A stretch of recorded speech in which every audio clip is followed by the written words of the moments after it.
Hope's been playing on Trade Me and she's bought us a fire.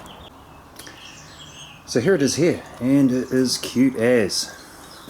It's got these laser cut designs on the side. Actually looks like a tui there.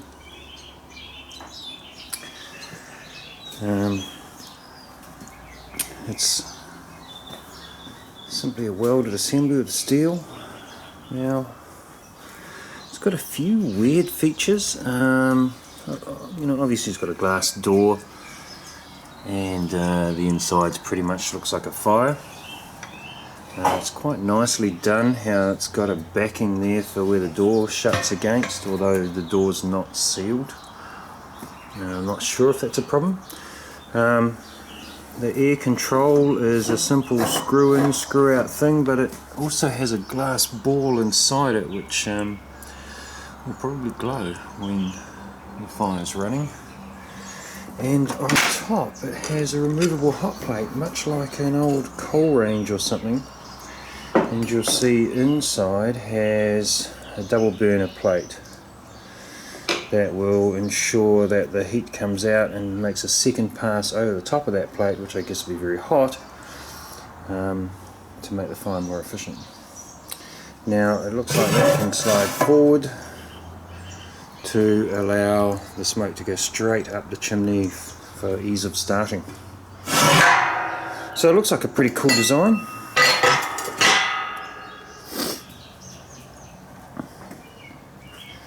It's got that same pattern on both sides. Very pretty. Wife loves it. It's small. I'll show you how small. The whole thing sits less than 400 mils high.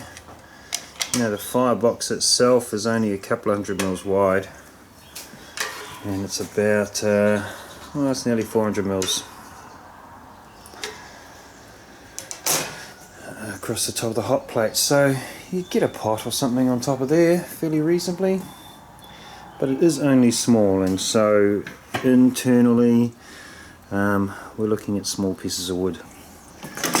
For example, this piece here, which is just over, it's about 350 long, just fit. Probably a little bit big, because you can't close the door, it's on a funny angle. So let's give it a crank up. So in this video I'm going to have a play of this fire, give it a crank up outside and see how it works, and start designing how to put it in the bus.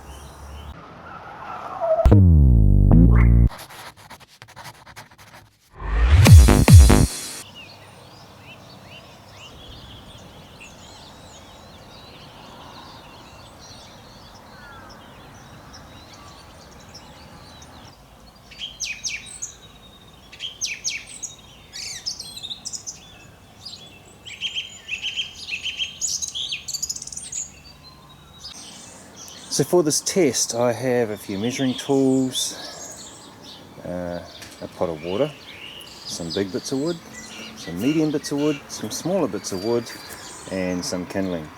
Now the kindling is cedar with 7% moisture content and a calorific. I'm just kidding, it's wood, right? And a little fire starter. So I am ready to give this baby a crank up and see if it goes.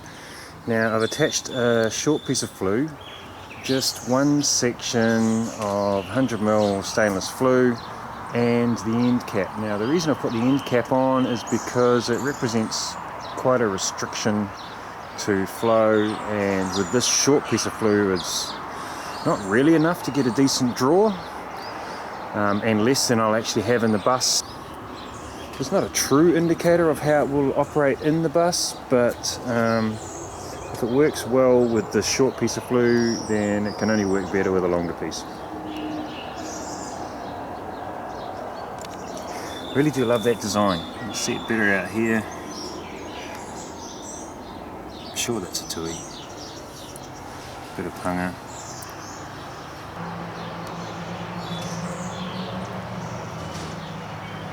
If you know who made it, give them a pat on the back, because it looks bloody great.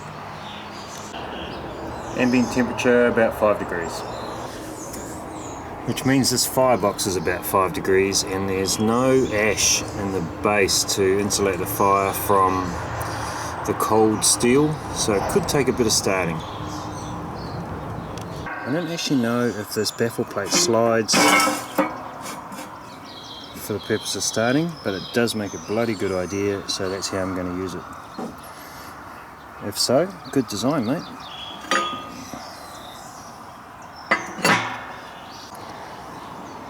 So, since Hope bought it, I guess she should have the honour of lighting it.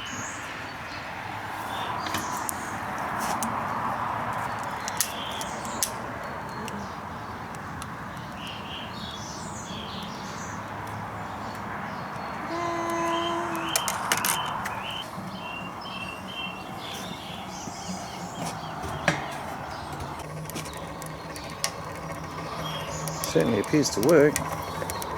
Actually, the draw seems so great that it's really sucking air in through that gap, and the ball kind of lights up.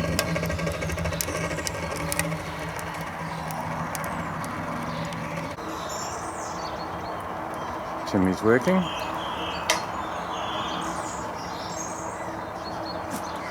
It's not too smoky.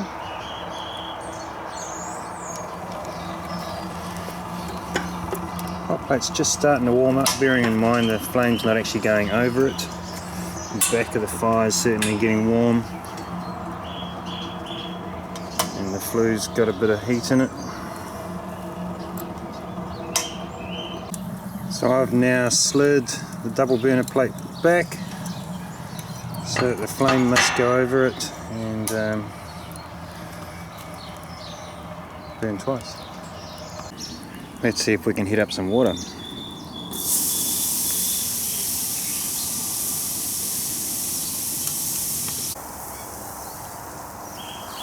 The draw is definitely not a problem. The smoky glasses and this little marble thing looks bloody great. So at the moment it's burning all of the paint and oil off of the steel. I don't know if you can see it in here. Probably not. From a heat perspective, this piece of wood is just 40 mils off the back and it's warm to touch. I don't intend to have anything anywhere near that close to the back, and the back is just the steel plate. Whereas the sides have got these panels on which are hot to touch, but they cause, and you can kind of see there's quite a lot of smoke coming off the fireplace now.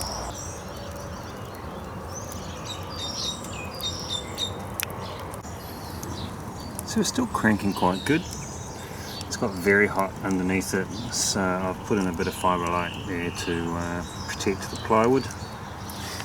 In hindsight, plywood was probably not the best material to sit it on. I just didn't want to damage my table. And the water's been boiling a while now. The thing is boiling water not very exciting. What's important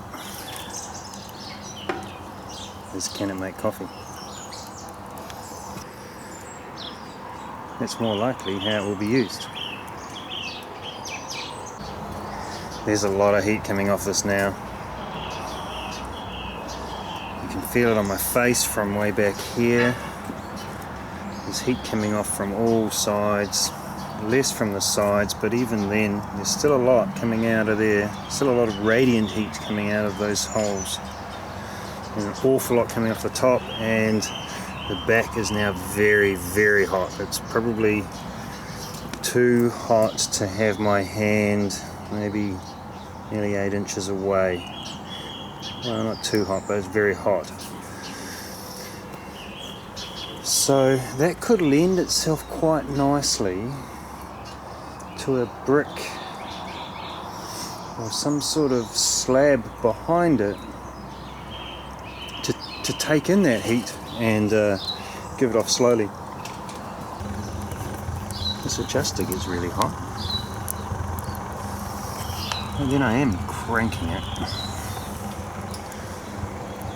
Look at that.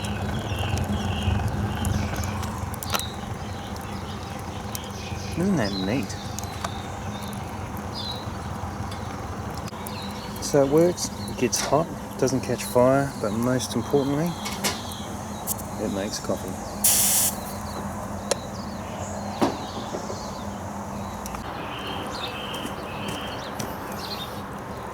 Coffee's ready, hon.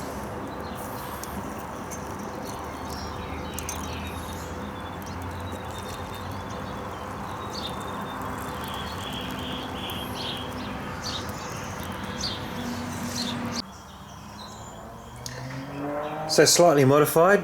These panels on the side, I've changed the colour of them from green to black. Painted also the door black, and I've left the hot plate red just for the hell of it, but then given the whole fire a coat of matte black exhaust paint. This VHT flame-proof header paint is good for 2000 degrees Fahrenheit, up to 2000 degrees Fahrenheit or 1000 degrees C, which is pretty much cherry red. Now, that should be fine for this. Should never exceed cherry red. The other mods I've done is I've put on a bigger handle so that I don't burn myself with that.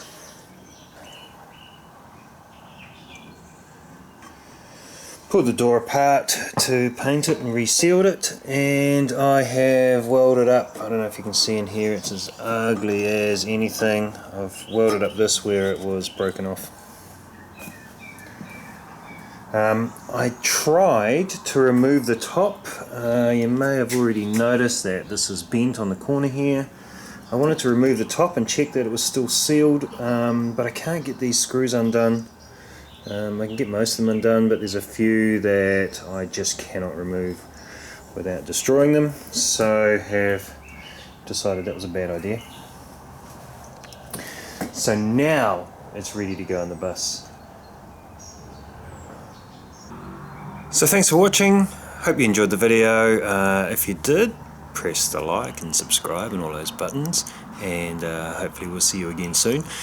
So now I've got to thrash through some ideas for how to actually install this in the bus. So that should be fun. So see you soon, take care, mā te rā.